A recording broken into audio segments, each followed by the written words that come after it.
Film दो कैदी की शूट पर जब गोविंदा अमरीश पुरी के साथ एक सीन करने के लिए 2.5 घंटे की देरी से पहुंचे। कहते हैं कि गुस्साए अमरीश पुरी ने उन्हें नाली का कीड़ा तक कह दिया और फिर बाद में एक चांटा भी रसीद कर दिया, जिसके बाद गोविंदा ने उनके साथ कभी भी काम न करने की कसम खा ली। और जब आखिरकार गोविंदा पहुंचे तो उनके साथ क्या था? एक जिंदा बकरा। प्रोड्यूसर ने पूछा तो बोले, आज मेरा लकी डे है और ये मेरा लकी बकरा है, मैं इसको सेट पर रखूँगा, इससे पॉजिटिव वाइब्स आएंगी।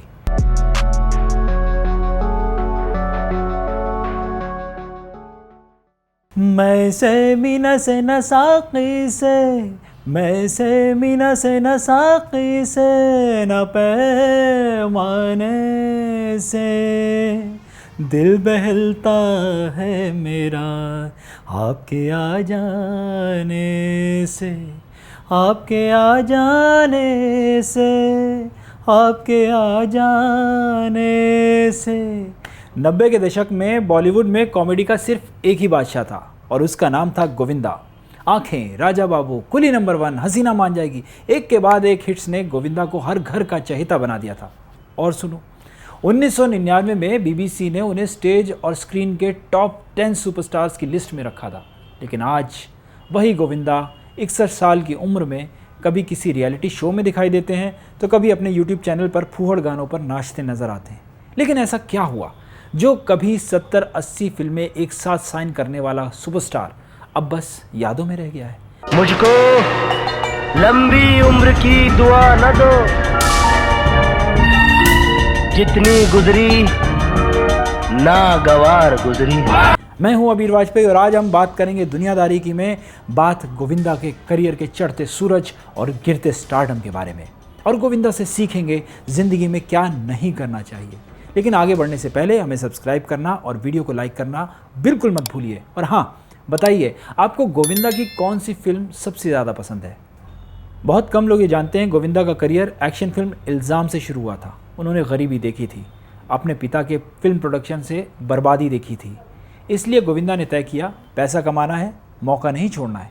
कि भूख और गरीबी से मरे हुए इंसान को कफन भी नसीब नहीं होता। तब से मैंने जिंदगी में सिर्फ एक ही चीज सीखी है, एक ही सबक पाया है कि दुनिया में गरीब पैदा होना कोई जुर्म नहीं, कोई पाप नहीं, मगर गरीब मरना सबसे बड़ा जुर्म है, सबसे बड़ा पाप है। इसका नतीजा क्या हुआ? जो भी प्रोड्यूसर गोविंदा के ऑफिस आता फिल्म साइन करके ही वापस निकलता। लेकिन जब फिल्म साइन करने की स्पीड ज़्यादा हो जाए तो प्रोफेशनलिज्म पीछे छूट जाता है। इतनी सारी फिल्में साथ में करना एक बड़ा सिरदर्द था।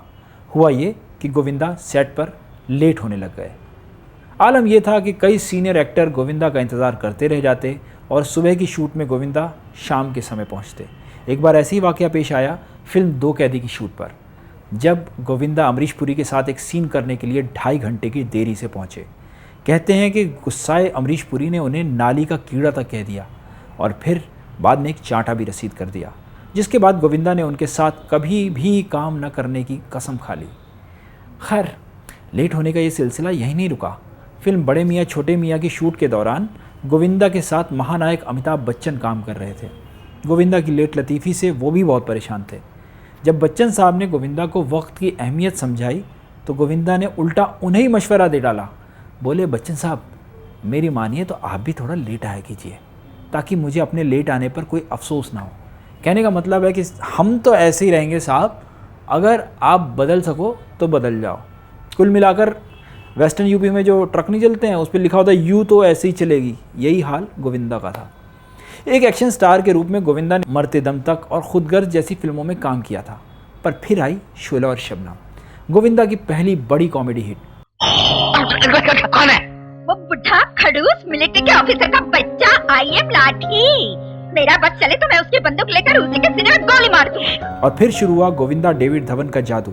राजा बाबू, कुली नंबर 1, हीरो नंबर 1। गोविंदा ने साबित कर दिया कि हीरो भी कॉमेडी का बादशाह हो सकता था। गोविंदा के मेन स्ट्रीम कॉमेडी एक्टर बनने से पहले कभी भी हिंदी फिल्मों में हीरो कॉमेडियन की भूमिका नहीं निभाता था और कॉमेडी एक सपोर्ट का ही काम करती थी।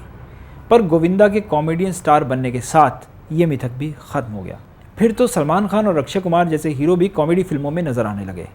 पर देर से आने के लिए बदनाम गोविंदा ज़रूरत से ज़्यादा फिल्में साइन करने और काम करने से बार बार बीमार पड़ने लगे। कभी तो वो सेट पर ही चक्कर खाकर गिर जाया करते थे, इससे हुआ ये कि डेविड धवन जैसे दोस्त ने भी उनसे किनारा कर लिया और अपनी फिल्म जुड़वा, बीवी नंबर 1 और दुल्हन हम ले जाएंगे के लिए सलमान को कास्ट कर लिया। अब आती है बारी गोविंदा के अंधविश्वास की। जब फिल्में हाथ से निकलने लगी तो गोविंदा हद से ज़्यादा अंधविश्वासी हो गए और उनके इन्हीं सुपरस्टिशंस की वजह से पीठ पीछे सारे क्रू मेंबर उनका मजाक उड़ाते थे और प्रोड्यूसर डायरेक्टर अपना माथा पीट लेते। एक दिन फिल्म की शूटिंग चल रही थी, सब लोग तैयार थे, camera, set, lights, junior artist line में सब बेसब्री से गोविंदा का इंतज़ार कर रहे थे, जो हमेशा की तरह लेट थे। और जब आखिरकार गोविंदा पहुँचे तो उनके साथ क्या था? एक जिंदा बकरा। प्रोड्यूसर ने पूछा तो बोले, आज मेरा लकी डे है और ये मेरा लकी बकरा है, मैं इसको सेट पर रखूँगा, इससे पॉजिटिव वाइब्स आएंगी। क्या आप सोच सकते हैं कि इस घटना से वो अपने को स्टार्स और क्रू के सामने कितने हल्के साबित हो गए होंगे? गोविंदा का मानना था कि हर दिन के लिए एक लकी कलर होता है। अगर ट्यूसडे है तो लाल कपड़े, अगर थर्सडे है तो पीले कपड़े, और अगर गलती से दिन के मुताबिक रंग नहीं पहना तो कहते थे यार आज के दिन की सेटिंग सही नहीं होगी। वो शूटिंग के लिए भी मुहूर्त टाइम देखते थे, अगर मुहूर्त टाइम मिस हो जाए तो शूट करने से मना कर देते थे। कहते थे गलत समय पर शूट करोगे तो सीन नहीं जमेगा गुरु। यूँ तो गोविंदा के करियर में गिरावट आने के कई कारण हैं, लेकिन साल 2004 में गोविंदा का पॉलिटिक्स में आने का फैसला उनके स्टारडम का सबसे बड़ा दुश्मन बना। हालांकि गोविंदा ने 2004 में 5 बार के सांसद राम नाईक को 50,000 से अधिक वोट से हराकर मुंबई नॉर्थ सीट जीती, लेकिन एक राजनेता के रूप में नाकामयाब हो गए। गोविंदा आमतौर पर लोकसभा से एब्सेंट रहते थे, जिसके लिए उन्हें बहुत क्रिटिसिज्म का सामना करना पड़ता। फिर हुआ क्या, उनको पॉलिटिक्स से संन्यास लेना पड़ा। 2003 से 2005 तक गोविंदा फिल्मों से दूर रहे। हालांकि उनकी कुछ अटकी हुई फिल्में जैसे खुल्लम खुल्ला प्यार करें और सुख रिलीज़ ज़रूर हुई, पर ये सब बॉक्स ऑफिस डिज़ास्टर ही थी। फिर आया 2006, अक्षय कुमार के साथ प्रियदर्शन की फिल्म भागम भाग के साथ उन्होंने सफल वापसी की और यह फिल्म बॉक्स ऑफिस पर हिट हुई। इसके बाद 2007 में गोविंदा सलमान खान, अनिल कपूर, प्रियंका चोपड़ा और जूही चावला जैसी भारी भरकम स्टार कास्ट के साथ फिल्म सलाम इश्क में नजर आए, पर फिल्म ने बॉक्स ऑफिस पर पानी भी नहीं मांगा।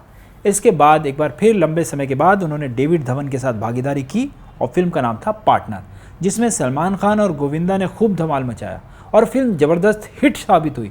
सभी को विश्वास होने लगा कि 90 के दशक के कॉमिक एक्शन में गोविंदा वापस आ गए हैं। लेकिन फिर खराब फिल्मों की एक लाइन लग गई।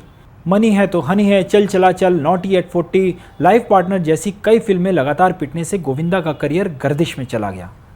बहुत से लोग मानते हैं कि गोविंदा अपना करियर ख़त्म करने के लिए खुद जिम्मेदार हैं, लेकिन सच्चाई ये है कि 21वीं सदी के 25 साल बीतने के बाद भी गोविंदा जैसा कलाकार नहीं आया। हालांकि चेहरे बहुत हैं, कोई अच्छी कॉमेडी कर सकता है, कोई अच्छे इमोशनल सीन दे लेता है, पर अभी तक गोविंदा जैसा कंप्लीट पैकेज कोई नहीं आया। गोविंदा का सबसे बड़ा तोहफा था उनका टैलेंट, और सबसे बड़ा दुश्मन भी शायद वही टैलेंट जो किसी रूल बुक को नहीं मानता था। तो आज के अंक में इतना ही। कल फिर मिलेंगे एक नई कहानी के साथ और करेंगे बात दुनियादारी की। जय हिंद, जय भारत।